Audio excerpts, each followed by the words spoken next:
You're listening to the Scaling Culture podcast, where we sit down with thought leaders who share their experiences building incredible workplace cultures. Our guest today is Dion Blyan, Director of Global Talent Development at Sunwing Travel Group. Driven to help people thrive in dynamic organizational cultures, Dion spent 17 years in corporate retail operations in roles focused within learning, development, and people initiatives. Then in 2015, Dion aligned his career focus by officially joining the people and culture side of the business. Now, within North America's largest vertically integrated travel group, Dion oversees talent acquisition, training, development, and engagement, bringing aligned methods of support and a collaborative approach while maintaining divisional uniqueness where necessary. In this episode of Scaling Culture, Ron and Dion discuss Sunwing's 2-year journey going from traditional HR to people and culture, from administrative to strategic partnerships, how to unite culture and align teams when operating from 10 plus countries around the world, the leader's role in the changed leadership model, and ways that all companies can reinforce leadership competencies for the future. Welcome to another episode of the Scaling Culture podcast. I'm your host, Ron Lovett, and today I'm excited to have my fellow Canadian, Dion Blyan, with us today. Dion, welcome. Thanks, Ron. Happy to be here. Thanks for having me. Yeah, I was saying, it's nice. You're the second Canadian I've talked to today, and it's great. I feel like before we took the summer off, we did the global tour, and not that I didn't enjoy that, but it's nice to be home. Yeah, for sure. Yeah, that's really cool. Actually, it's nice to be a part of that select group, I guess. That's it. Yeah, absolutely.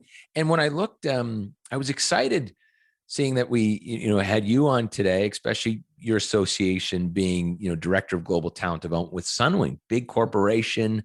And so, the only other airline individual we've had was someone from Southwest, Sherry Conway. Oh, is that right? Yeah. So this is interesting. And so, look, I'm really excited to have you today. So again, thank you for your time, and let's dive into it. Give me a snapshot, Dion. You're Canadian, but just talk about just quickly what got you to this role today. Yeah, it's an interesting journey. I think I'm actually originally from Western Canada. I grew up in the Edmonton, Alberta area. And when I was there, I actually started working with an organization called the Forzani Group. So it's actually the company that owns Sport Check and Atmosphere. And I started, floor level, retail floor. Frontline. Yeah, frontline, moved my way into the head office part of that organization in Calgary, made the move to Calgary, and actually spent 17 years there in operations. So started really in the world of training and development from an operational perspective. And so that, I think, has given me a unique way to sort of pave my path through my career. And while I was there, near the end of my tenure there, I did a Master's of Arts in Leadership through Royal Roads University in Victoria, BC. Wow. And it was there that I kind of really made the official move from operations to HR or people and culture. And I got recruited shortly after that by my now boss, Kelly Davis, who was actually the head of HR at another retail company in Toronto. So I made the move from Calgary to Toronto, officially joined the world of HR in a director role with her. And then she made the move to Sunwing Travel Group, where she asked me to come join her as well. And she's the chief people officer here now. So yeah, so it's been about 21 years, I think, in business. Leading people-based programs and things like that. So I'm curious because it's an interesting history, right? You've got now HR, previously operations, and some leadership training in there, right? Yeah. And what's your opinion, Dion? I believe that the lines are a little blurred now between operations and HR. Thoughts? I think they should be blurred. I think that I think it can be challenging for some, but I always found, I kind of had that realization personally as an individual, when I was a very focused operational individual, I always thought, wrongfully, that the HR team didn't really get reality and wasn't really, they didn't know how things quote unquote actually worked. And then as I expanded my own frame of view and learned a little bit more about, diverse perspectives and intersectionality of some of these roles, I began to realize that, there can be a important marriage there between an operational drive, but a people and leadership mindset, right? Which ensures that the execution of things are being done, but they're being done in the most effective, positive, culturally supportive way. So when I became more of a HR focused professional, I also found that there was a need to bring in that operational mindset. So I think there's an important balance there, and I think that the most effective operators understand the people side of it, and the most effective people HR leaders understand the execution side of it. Yeah, because and I don't know, I'm labeling old school, but old school companies typically did that, right? If you were in ops and then there was a people problem, you needed a person, there was a problem with the person, it was like, oh, over to HR, or HR, help me with this. Yeah. And you're right. Now, if you're in operations and you can't lead, develop, coach, like these are skills you almost need now. Like that you have to have a people skill, people focus, even as small as, because even though I think they're coming together, the one thing that I think is still left behind that people, the beginning HR is like recruitment, right? That's where it starts. I'm a recruiter. Yeah. Everybody should be recruiting. Yeah. The HR doesn't know that they're just like an administrator who sends out advertisements for the role that you know about. Yeah. You are responsible to fill your team. You're the leader of the team, right? Yeah. And so I think they get that wrong. There's no better recruiter for any team than the individual leading that team. There's nobody that knows those the roles and the needs of that team better. And so, it is. I fully agree. And we actually, within my team at Sunwing, we have what we call an internal recruiting agency model, where we actually have a group of recruiters and a wonderful leader named Miran, who drives that strategy for us. We don't like to use outside agencies too often for that. So right. Yeah. And let's go to Sunwing. I know there was a shift from traditional HR to people and culture. What was that? What were the key headlines on the shift? Yeah, I mean, I think it began when Kelly joined the organization about 2.5 years ago. I think there were probably glimmers of it previous to that. But I think, for the majority, without being critical of the organization, I think even the leaders today would look back and say, I think the HR function within the organization was more traditional. It was more administrative.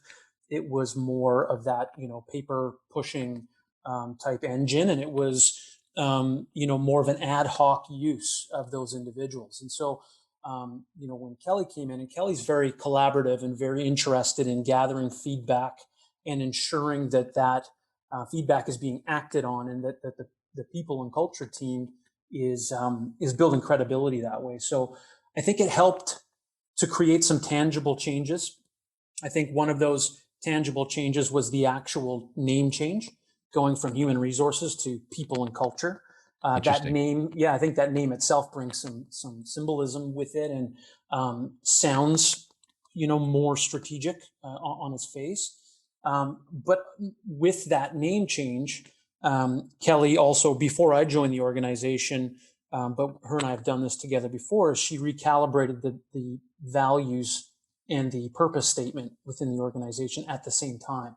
And so I think that tangible action and initiative, and bringing that to all of our divisions throughout Sunwing Travel Group, to our hotels division, to our destination management, to the airline, to the sales division, and to the corporate division, was, I think, critical to kind of engage everybody together in the same thing, get people moving in the same direction, and understanding, our values as how we act, and then our purpose, which is passionate people making vacation dreams come true, as what we're really here to do for our consumer base. So I think that was a big thing, and then I think it's just a matter of what we've tried to continue to do, and we're still on this journey, is just taking a seat at the table, getting involved with the business. I think there's been a focus on bringing people and culture level talent to the organization, widening the frame on what we're capable of. So bringing in experts around total rewards, experts around compensation, experts around learning and development, organizational development, strategy, business execution, I think is an important thing to ensure that we are maintaining those traditional roots, but also growing those roots so that we have a widened frame of capability and talent to offer the organization, and then just being, our best during every interaction with the business. I love that. But I want to rewind because it's very interesting. It seems, through a lot of these conversations, it certainly was my experience. I wouldn't have said at the time we're going from HR to people and culture. I just would have known. I wouldn't have even known to say that. But I think if I had to describe it, it was just creating a culture and not having one before. Those would have been my words. But Sure. This theme of creating, dusting off, leaning into your values, right? Yeah. And creating the purpose. Why do you think that's the first move? It seems so common. It was for me. Why is that so important from your perspective? Well, I think, and as you definitely know, and I think a lot of HR leaders know, is that culture will create itself, right? So you can form a company, form a community, and the individuals within that company or community a culture will be formed inevitably. Yeah, we say default or design, right? Yeah, It's right. So default. it'll be default. It will, and it will be most often created by what that group of individuals determines as acceptable and what they determine as unacceptable. So that will create itself. We believe, in order to ensure that the company culture matches the brand that we present to our customer and matches the employee experience that we believe is the best for our employees, we want to be purposeful. We want to be deliberate. We want to design that culture. So our values and our purpose statement we see as almost two parts of a three-part equation. So values plus employee experience plus purpose actually equals the culture. The culture is the output of, we believe, leaders driving messaging communication programs that are influenced by our values, our purpose, and then improve on that employee experience and make the employee experience the best. And then when the culture is born from that, then that culture drives performance, and then that performance drives results. And so then I think that is the most sort of elevated view of that. So we've actually created that culture equation in a number of our programs and our messaging, where we show leaders this is how we deliberately want to frame our culture, and we want you to know, as a leader, you have a responsibility to bring this to life. You have a responsibility to drive this. And I'm curious because obviously when Sunwing's doing this, it's a lot harder than me having a national company and a few thousand employees across the country. How many countries is Sunwing in? Over 10. Over 10. Okay. Yeah. So was this piloted somewhere, and then was it 6 months? Okay, readjust. That really didn't work. This worked great. And if so, what were some of the key learnings before you moved on, or were you involved in that process or around? We're still on that journey. And so I think the values and the purpose statement came from focus groups and survey processes to the organization to get all employees' input on that. So the employees came together from all of our different divisions to provide that feedback and sort of help steer the direction that went in. And then as we've gone and we've gotten more clear on what that culture equation is, we work with the people and culture teams in each of the divisions to go, where does this land well? Where does it align well? We're a trilingual organization, so we actually do everything in English, French, and Spanish. So we make sure, even to the point of our values are called Be Epic. And so we actually make sure that we made sure that made sense in French and Spanish as well as in English. But interesting. So Be Epic, because my brain was going to, and I'm always curious, and maybe this is the answer is, do some companies change their core values based on cultures but be epic. That doesn't matter. 10 countries, just be epic, right? Like yeah. that. It sounds like it was okay with you. The key headlines, it didn't matter what country you were. You Yeah. didn't. And did you have to do any adjustment based on culture, like No. root culture? No. No, I don't think so. Well, because like I think it's the way those are brought to life are different based on the country The culture. execution of them, right? Yeah, Right. and I think that's where, as an organization, you have to have a little bit of flexibility, because I think a lot of times we want to put out, okay, we are entrepreneurial, passionate, innovative, customer centric. Those are our values. Everybody has to, rise to that and achieve that. But it looks different. It even looks different based on a team culture, right? So an IT department, brings that to life much more differently than a sales department does. Our teams in Mexico bring that to life in a different way than our teams in Jamaica, right? And they may be doing similar jobs, but the way that they are as a community, as a country culture, I think gives the flavor, gives the nuance. Right. So the key headlines are guidelines, actually. Like, look, this is it. You figure out how you do that in your division, in your place where right. Yep. So you're giving there's a balance of autonomy. The leaders can figure out with their team and bring those to life, which in ways that make sense at the local level. Yeah, absolutely. It allows them to make them their own and bring them to life and be authentic, and it it allows that inclusivity of that to bring everybody together and say you're a part of this.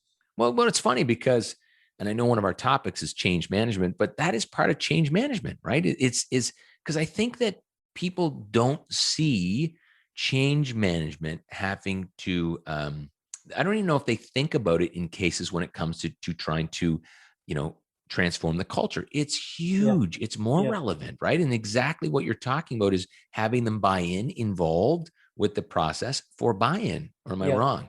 Well, no, I love to think about it as well as change leadership as opposed to change management. I think, we have some mental models around change management and the steps to take throughout that. But I think when you view it as change leadership, it's much more of a relationship based type interaction that's going on, and less of a almost project management focus.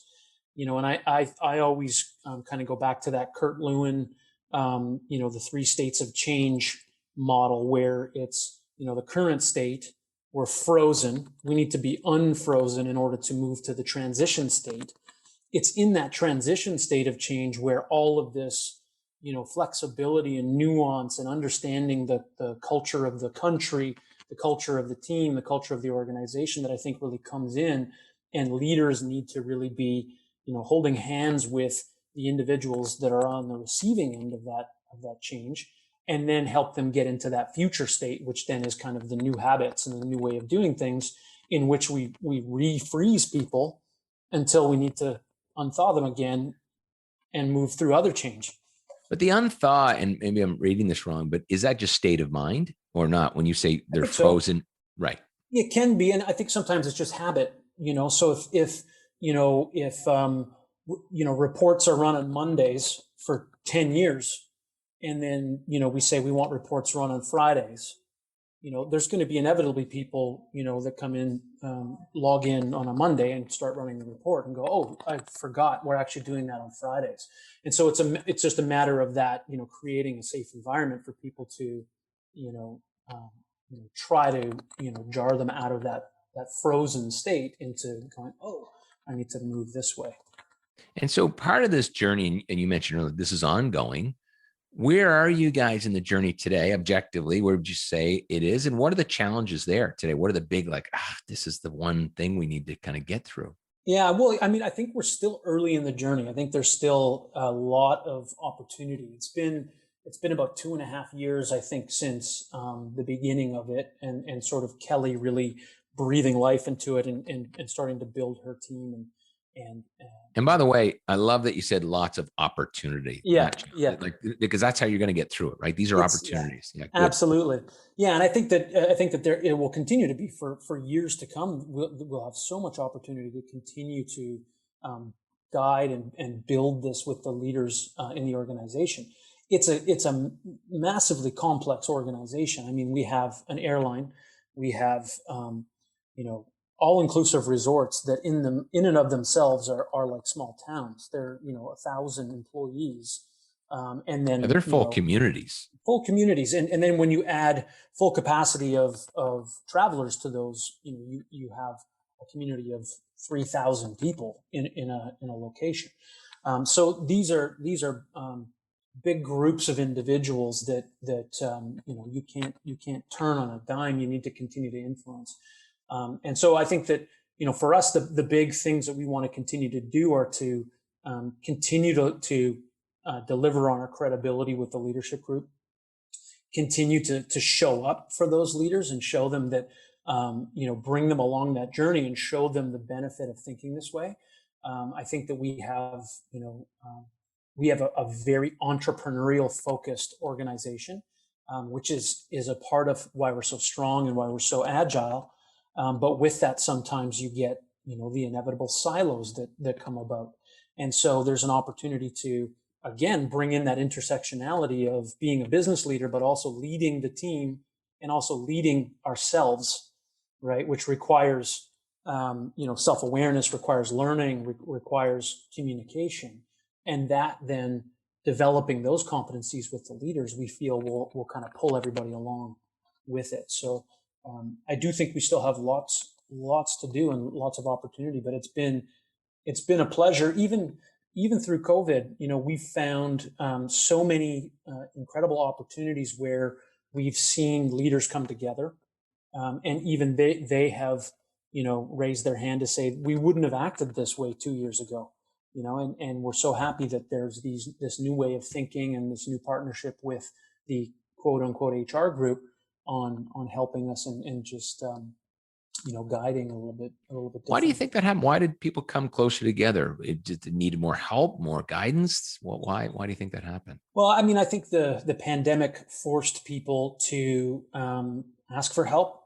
I actually think going totally virtual online actually brought people closer, because all of a sudden you're in people's living rooms, you're in people's home offices, you're seeing family in the background, you're hearing the daily life occur behind that individual, and there's a different type of I think tight knit sort of notion that comes from that.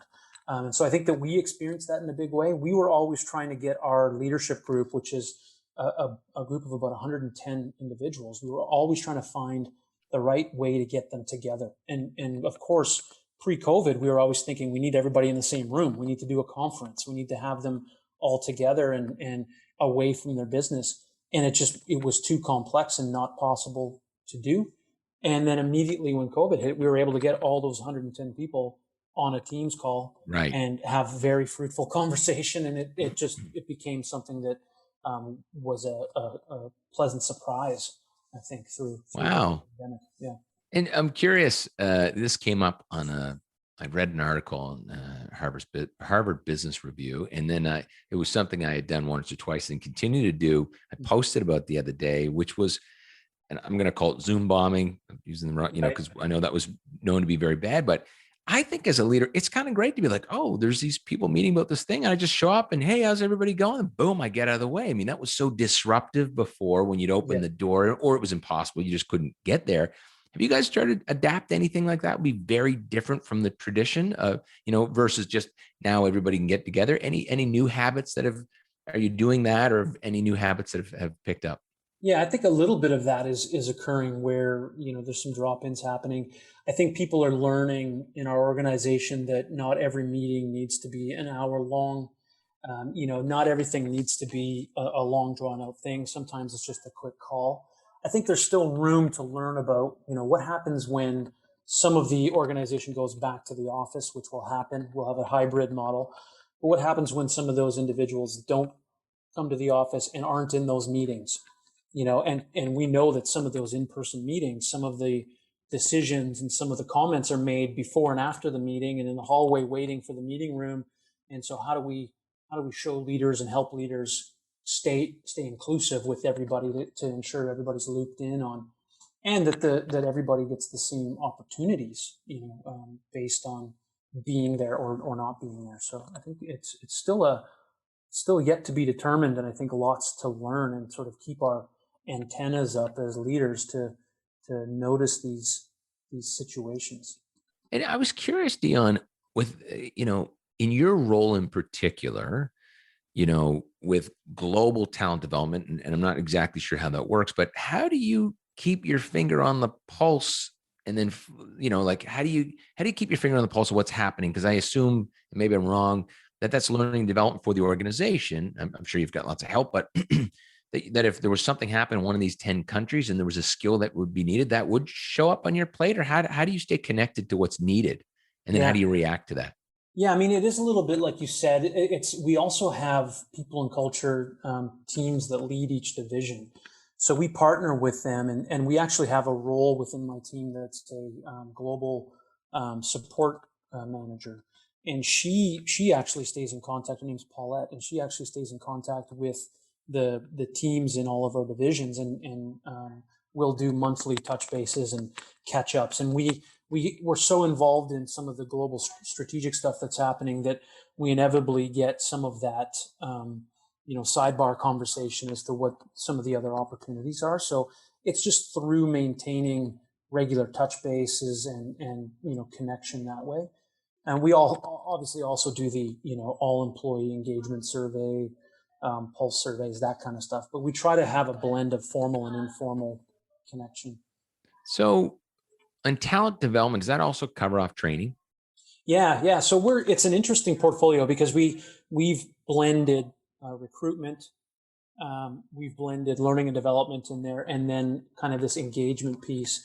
And then I bring a little bit of strategy development and talent and succession planning expertise a little bit to the role as well. So, and then, like I mentioned, that operations background, I think, helps me really interact with business leaders and understand, how to create actual project plans and execute on, tangible, make the theoretical tangible. So I want to talk about that. What, from your experience, what has been the biggest challenge in that? Where's the biggest bottleneck that you just kind of like this again, or maybe you've solved it, but what are the biggest challenges on the execution side? I think when it comes to changing behaviors, I think that there is a, over decades, business leaders have become very good at creating plans and checking those items off and doing those, physical, more transactional things. But anytime that it involves helping some person do something better, or it helps a person change their behavior in order to do something better, it becomes a different, more, almost more aloof type activity. And I think that there's more one-on-one. I mean, you can't do that through memo. That's done. It's conversational. It's understanding where someone truly is coming from and what they think the issue is personally, because our assumptions of that can be incorrect so often. And so I think that there's a way to take these behavioral sciencey type things and actually turn them into tangible actions that leaders can do. So there's reminding about certain questions to ask, or there's taking the learning a new habit and making it a checklist type thing can almost trick our minds into thinking we're doing a transactional thing, but it's actually a more inspirational, relationship based thing. So I think there's something there. I don't know. So maybe we should start a consulting firm that just comes up with those behavioral, brain based tricks. But I think that, but I think you're right.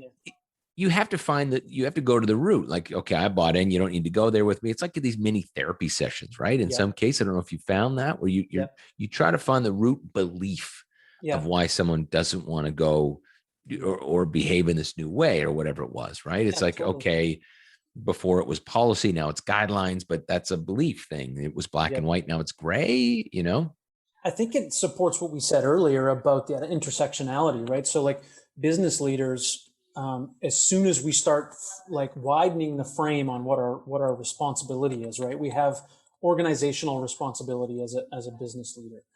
I think more often, sometimes what can happen is a business leader will be focused just on managing the business, right? And then the people on their team are used to manage the business. But the truth of the matter is that the managing the business is actually separate from the leading of the team. And so we need to kind of decouple that first and then learn how those thread back together. And then what's even more important, I think that is an umbrella over that, is leading ourselves.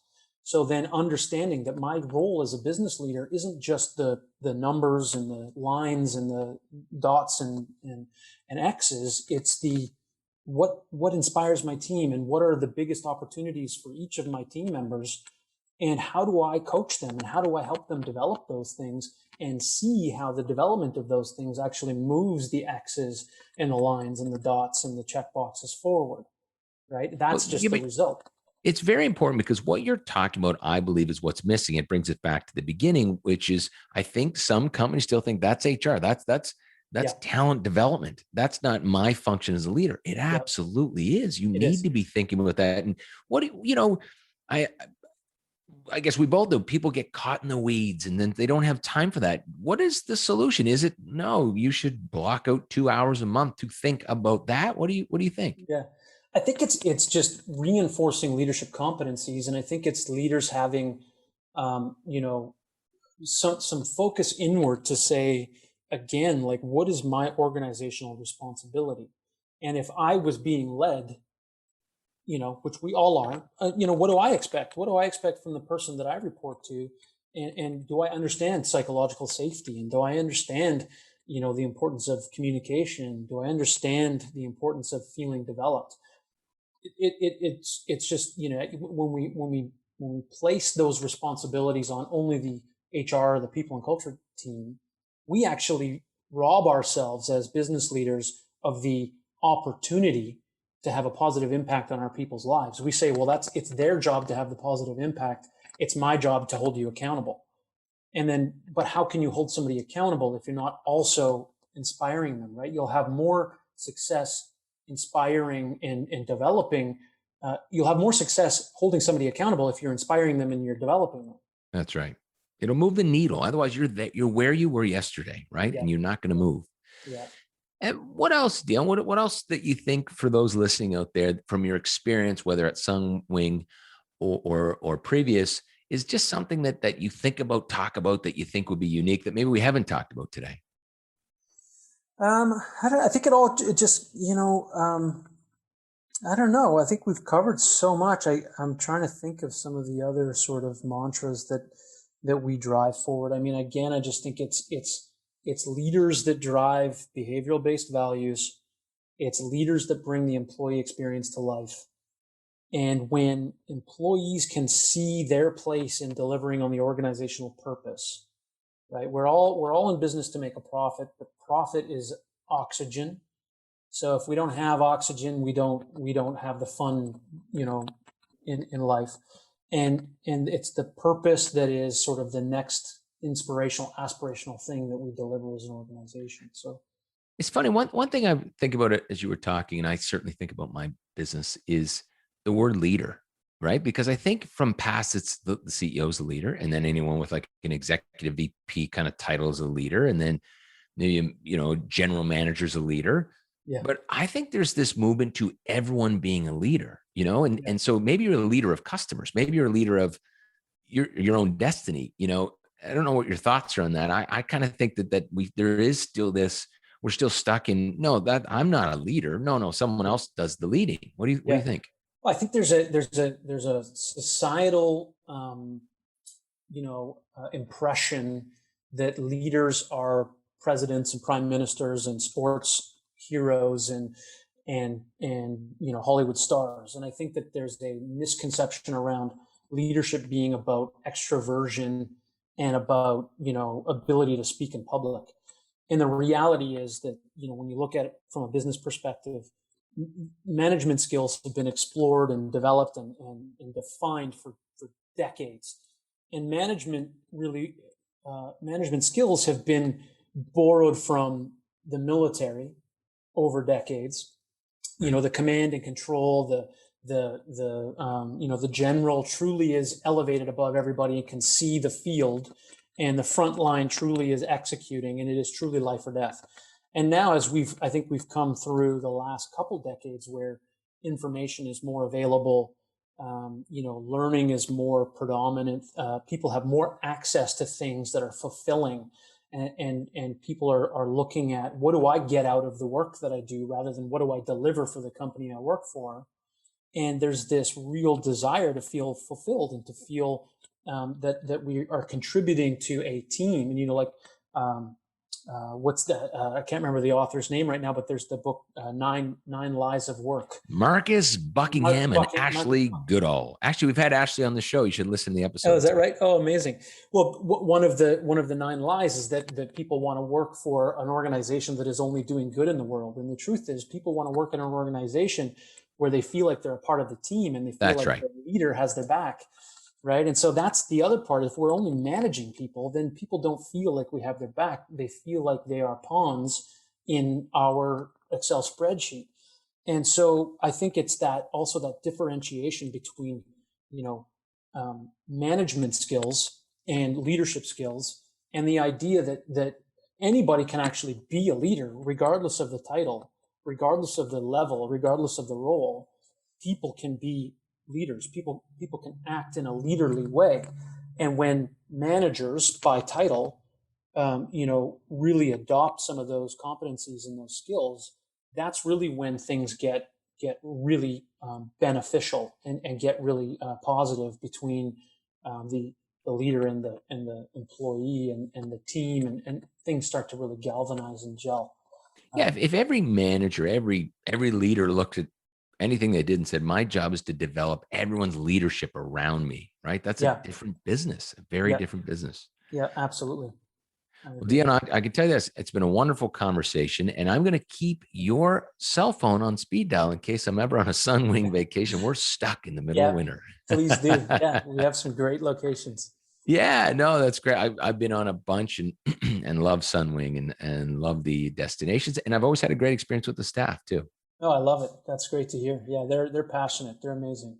Yeah. Well, look, Dion, it's been a great conversation. Thank you for stopping in today. It's and maybe I get to see you in Toronto. I'll be back. My plan is to get back on the road. Actually heading to Edmonton and Winnipeg on Sunday for a few days. My first well, not even, I don't know if it's post yet, but pandemic travel and Toronto at some point. So looking forward to that. So we'll have to keep in touch, my friend. Fantastic. Yeah, we'll do. Thanks for having me. Really appreciate it.